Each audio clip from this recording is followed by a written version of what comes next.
Hi everyone, welcome back to another video. Today's one's going to be a little bit shorter, and it's literally just a mail call video, so just a few bits that I've had arrive.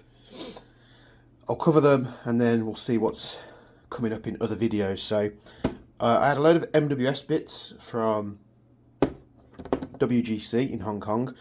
I do buy a lot of them, mainly because their postage, once this had sent, it got to me in 2 days, which I think is really impressive through UPS.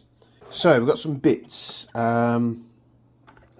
First off, I noticed they had a new guns modified bolt, which is a stainless steel one.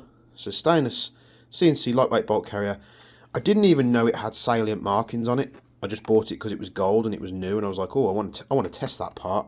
I do have the guns modified Evo bolt, which is a complete bolt. It's literally a drop-in unit. And I think usually you get it off WGC for about £75, which is really cheap for what you're getting in comparison. This was obviously more than that, but all you get is the bolt, and you do get a rear section as well that does have a roller on it. So we'll do some bolt tests. I'll probably get a gun, maybe the short Geisley, just because it's an easy gun to do it with. And we'll put like a standard Tokyo Marui bolt in, see what that does, rate of fire test, FPS test. Then we'll put the Evo bolt in, and then we'll put this bolt in. Perhaps we'll put all the Marui bits and pieces inside it, and we'll test rate of fire and see how that's affected. The other one was a suppressor. This is the Trash Panda suppressor. I think this is like along the line of Honey Badger. I think these people make the Honey Badger in the States. Just ordered it. It looked cool. It comes with a flash hider, which looks very similar to what you get with the Honey Badger kit for the MWS, which I do want to get, but it's it's just so hard to get hold of at the moment. So you get like a little flash hider, which is really nice. It comes in like a coppery bronze colour, and then you get the Trash Panda suppressor. And the only reason I bought it, and there's like a load of space in there to perhaps pop some foam and stuff in there. I don't know what gun this is going to be fitted to. I'll be honest, when I bought this, I didn't realise it had 762 markings. I just bought it because I thought, oh, that looks like a cool, really fat, chunky suppressor, and it comes with a flash hider. So no idea what this is going to go on yet. It's probably going to be put onto one of the 762 builds because it'll be the only thing that makes sense. I've got the 308 and I've got the MDR. Those are the only ones it will really suit. I don't really want to put it on the AKM just because I did try it very briefly on the AKM and it seemed to sit off to one side. The AK is very much a loud. My build's going to be very much a loud build, so it's probably one of the few guns that isn't going to have a suppressor on, so we'll see anyway. But the most expensive bit that was in all this kit, which I've had my eye on for a while, is the Ditac SLR B15, I think it is, upper receiver. So it's a CNC upper receiver for the MWS platform. I've heard good things about these. The only thing I will say is I've tried to push the pins out on it, and they're very tight, so I'm curious to see how the ambi bolt release works, because it's got a section for the right side bolt release, so you can do it with your trigger finger.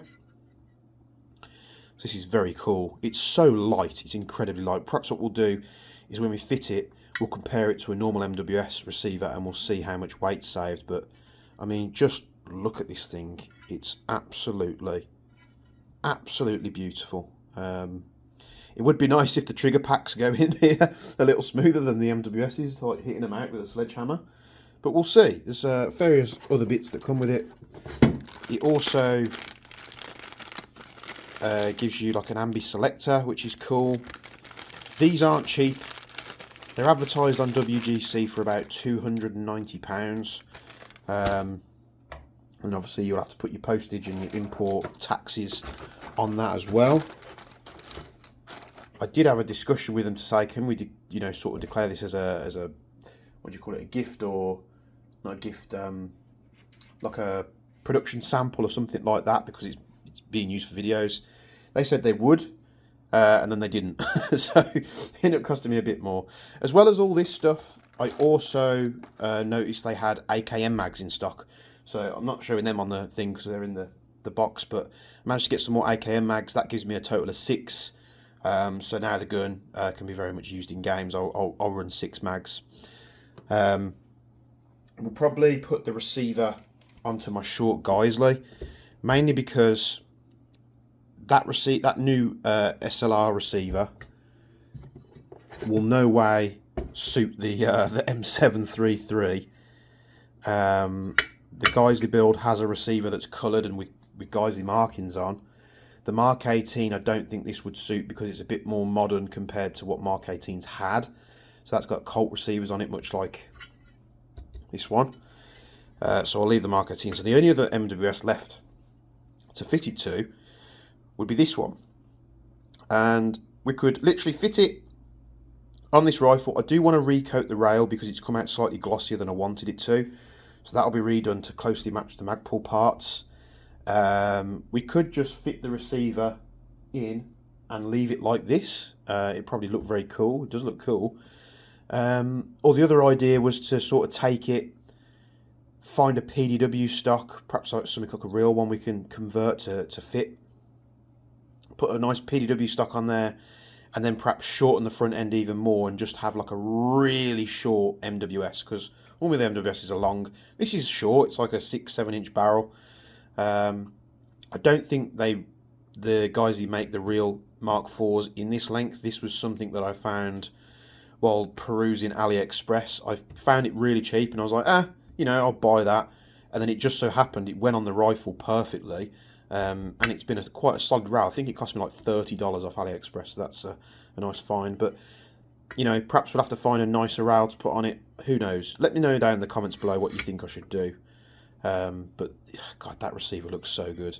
And, you know, you wouldn't even have to coat it as well because it's come in this lovely matte black. So, yeah. Some bits arriving. These are obviously the bits that come already. I do have AKM bits on the way. I think they've hit the UK and they're with Parcel Force and customs charges have been raised. So with the AKM, I've got a railed front end to shorten it as well.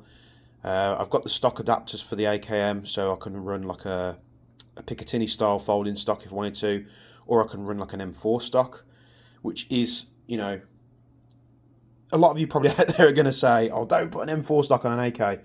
But I'm probably looking for like a modern 105 build or something like that. And I've also got a recoil, upgraded recoil spring for that because the bolt's quite, you know, slow. So we'll see what that part does as well. So yeah, thanks for tuning in. Quick video, bits and pieces coming up on the channel. We've got various HPA builds going on. I've had more HPA builds land with me. You guys seem to like the HPA stuff.